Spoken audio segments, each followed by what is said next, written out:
Hello friends, तो स्वागत है आपका हमारे यूट्यूब चैनल आनंद टेक्निकल स्टडी में।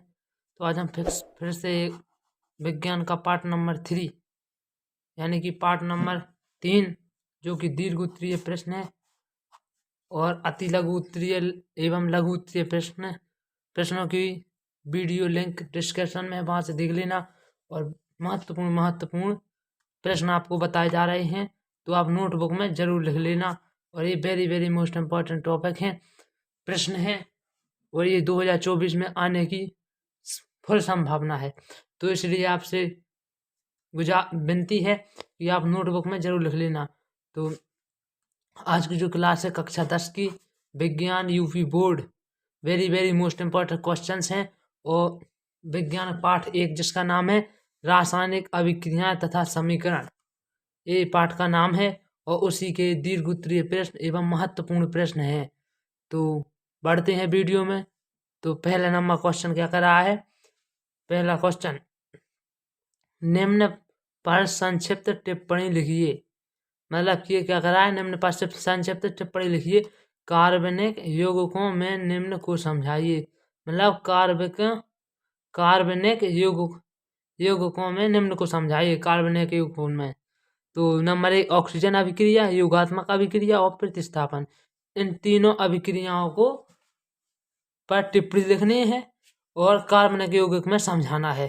तो स्टार्ट करते हैं। और ये बहुत महत्वपूर्ण है। 2016, 2021, 19, 20, 21 मतलब लगातार ही आ रहा है, इसलिए बहुत महत्वपूर्ण है। तो आप नोटबुक में जरूर लिख लेना। और इसका आंसर देख लेते हैं, उत्तर देख लेते हैं। उत्तर नंबर 1 ऑक्सीकरण अभिक्रिया। तो ऑक्सीकरण अभिक्रिया वह अभिक्रिया जिसमें पदार्थों से ऑक्सीजन का योग या हाइड्रोजन का ह्रास हो या पदार्थ से इलेक्ट्रॉन निकल जाए, ऑक्सीकरण कहलाती है। यानी कि वह अभिक्रिया जिसमें पदार्थों से ऑक्सीजन का योग, पदार्थ से ऑक्सीजन का योग और हाइड्रोजन का ह्रास हो या पदार्थ से इलेक्ट्रॉन निकल जाए, उसे ऑक्सीकरण कहते हैं। पदार्थ से इलेक्ट्रॉन या ऑक्सीजन का योग, पदार्थों से ऑक्सीजन का योग, हाइड्रोजन का ह्रास हो, उसे ऑक्सीकरण कहते हैं। जैसे कि 2Cu यानी कि copper plus O2 oxygen, plus Cu से कॉपर और O2 से ऑक्सीजन।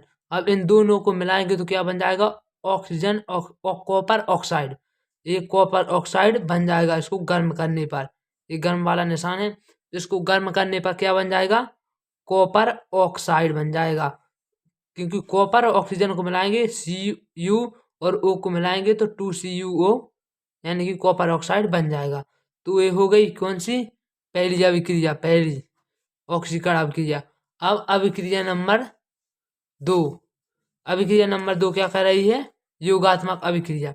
तो योगात्मक अभिक्रिया क्या कर रही है की परिभाषा देख लेते हैं बिल्कुल सरल में।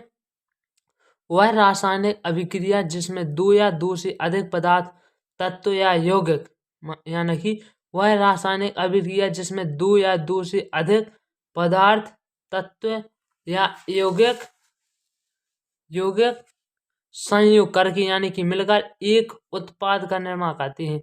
यानी कि जो रासायनिक पदार्थ अभिक्रिया करके 2 या 2 से अधिक पदार्थ, 2 या 2 से अधिक पदार्थ आपस में मिलकर एक नए पदार्थ का उत्पाद करते हैं, उत्पादन या उसका निर्माण करते हैं, उसे योगात्मक अभिक्रिया यानी कि योग मतलब जोड़ना, योगात्मक अभिक्रिया कहलाती है। जैसे कि NH अमोनिया, HCl हाइड्रोजन और क्लोराइड।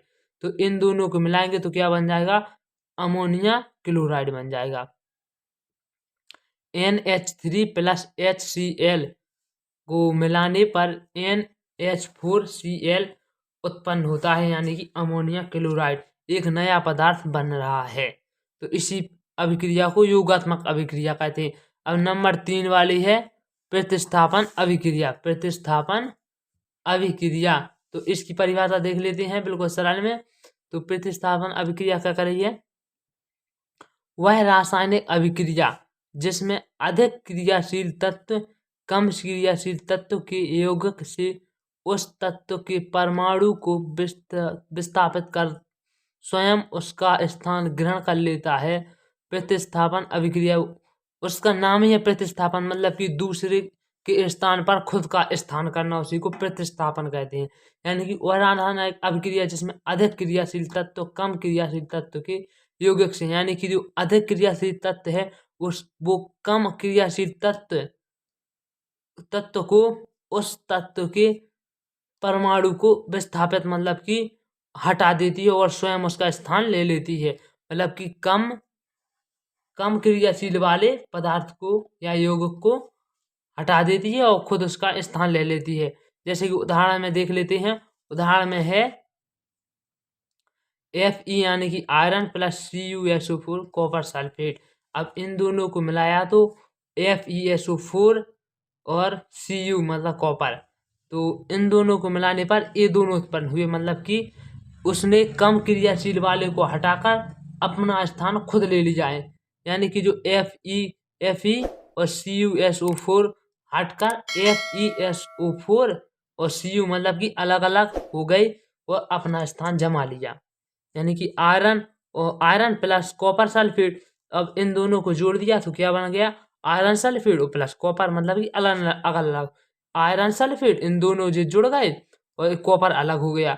यहाँ आयरन अलग था, यहाँ कॉपर अलग हो गया। ये तो इसी अभिक्रिया का कहते हैं प्रतिस्थापन अभिक्रिया। अब प्रश्न नंबर 2, अगर अभी तक आपने हमारे चैनल को सब्सक्राइब नहीं किया तो सब्सक्राइब और लाइक जरूर कर दें, नए हो तो सब्सक्राइब और दोस्तों को शेयर जरूर करें, क्योंकि इस चैनल पर मोस्ट इम्पोर्टेंट प्रश्न बताए जा रहे हैं। केवल इस समय बहुत कम है, तैयारी अच्छे से होगी। प्रश्न नंबर 2, ये भी बहुत महत्वपूर्ण क्वेश्चन है, ये भी 2-3 साल से आ रहा है, तो इसको भी नोटबुक में जरूर लिख लेना और जो मैंने अभी प्रश्न बताया उसको भी नोटबुक में जरूर लिख लेना।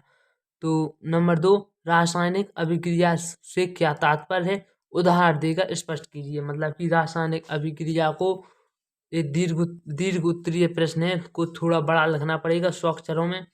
तो रासायनिक अभिक्रिया से क्या तात्पर्य है, उदाहरण देकर स्पष्ट कीजिए। मतलब कि उदाहरण देकर समझाना है कि ऐसा क्यों है।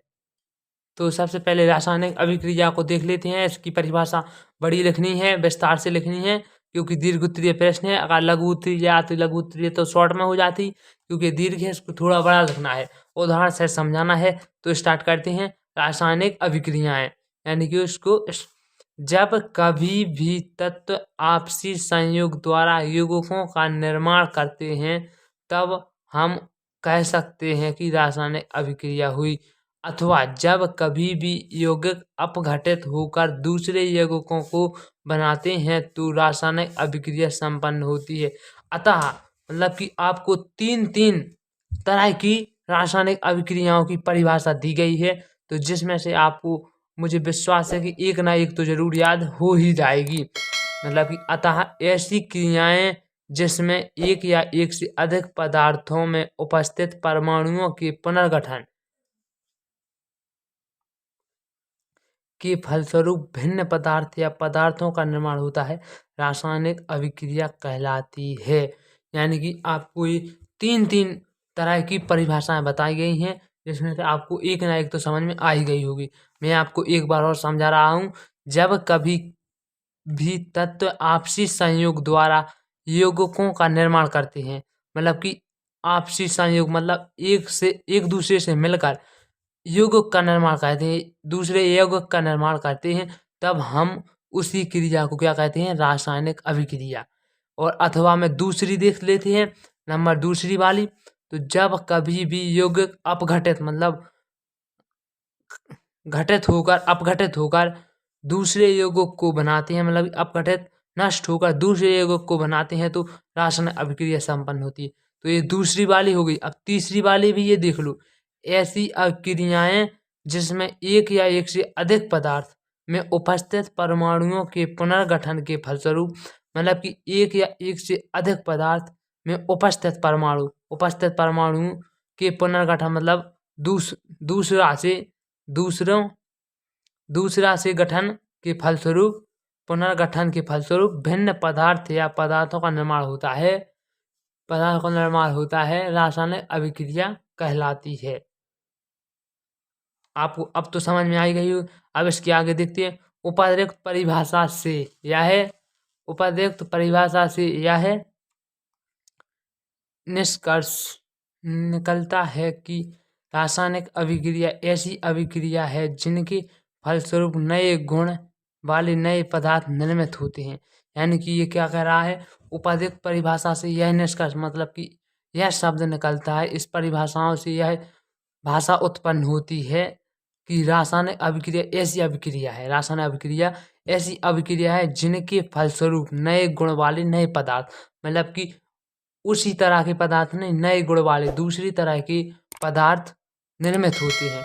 दूसरे शब्दों में जब एक पदार्थ को किसी दूसरे पदार्थ के साथ, दूसरे शब्दों में जब एक पदार्थ को किसी दूसरे पदार्थ के साथ क्रिया करके, दूसरे पदार्थ के साथ क्रिया करके अथवा कोई पदार्थ अकेले अपघटित होकर एक या एक से अधिक नए पदार्थ की रचना करता है तो यह क्रिया को रासायनिक अभिक्रिया कहती है। ये चौथे नंबर वाली अभिक्रिया हो गई। तो आपको इतनी सारी मैंने अभिक्रियाओं की, रासायनिक अभिक्रियाओं की परिभाषा बता दी है। आपको कम से कम 2-3 तो याद करनी ही पड़ेगी, क्योंकि दीर्घ उत्तरीय प्रश्न में थोड़ा बड़ा तो लिखना ही पड़ेगा, नहीं तो नंबर कट जाएंगे। तो आपसे विनती है कि आप जरूर लिख लें इसको नोटबुक में। तो अब इसका उदाहरण देख लीजिए। उदाहरण क्या कह रहा है, हाइड्रोजन एवं ऑक्सीजन के मिश्रण में जब चिंगारी की जाती है तब जल निर्मित होता है। प्रक्रिया में हाइड्रोजन एवं ऑक्सीजन के अणुओं में उपस्थित परमाणु पुनर्संगठित होकर जल के अणुओं की रचना करते हैं। इस अभिक्रिया को हम साधारणतः रासायनिक अभिक्रिया के रूप में व्यक्त करते हैं। यानी कि ये क्या कह रहा है, हाइड्रोजन एवं ऑक्सीजन के मिश्रण से हाइड्रोजन और ऑक्सीजन को मिलाकर जब चिंगारी की जाती है, मतलब उसका चिंगारी की जाती है उस पर, तब जल निर्मित होता है, यानी कि जल उत्पन्न होता है। इस प्रक्रिया में हाइड्रोजन एवं ऑक्सीजन के अणुओं में उपस्थित परमाणु पुनर्संगठित होकर जल के अणुओं की रचना करते हैं। मतलब कि पुनर्संगठित वहाँ से हटकर दूसरी तरह के अणु बनते हैं, परमाणु बनते हैं, तो उसमें जल की अणुओं की रचना करते हैं। इस अभिक्रिया को हम रासायनिक समीकरण के रूप में व्यक्त करते हैं। अब यहाँ इसका उदाहरण देख लीजिए। ये मैंने उदाहरण हिंदी में लिखा है, अब इसका सूत्र से उदाहरण देख लीजिए। 2H2 यानी कि hydrogen, H hydrogen, O oxygen. Hydrogen oxygen को मिलाया और इस पर चिंगारी की गई तो क्या बन गया, जल, 2H2O। 2H2 को मतलब हाइड्रोजन प्लस O2 यानी कि ऑक्सीजन को मिलाने पर 2H2 यानी कि जल की उत्पत्ति होती है। तो ऊपर व्यक्त अभिक्रिया में हाइड्रोजन एवं ऑक्सीजन अभिकारक हैं। हाइड्रोजन एवं ऑक्सीजन अभिकारक हैं। बस आपको इतना ही प्रश्न का उत्तर लिखना है, आपकी समझ लो 6 नंबर पक्की हो गई। और ये बहुत महत्वपूर्ण है, कक्षा 10 का है और ये हर साल आता है और इस बार भी आएगा, इसलिए महत्वपूर्ण है। आप नोटबुक में जरूर लिख लें। अगर आपने हमारे अभी तक चैनल को सब्सक्राइब नहीं किया तो चैनल को सब्सक्राइब और लाइक शेयर दोस्तों को शेयर जरूर करें। और मिलते हैं अगली वीडियो की तरफ, तब तक के लिए जय हिंद जय भारत।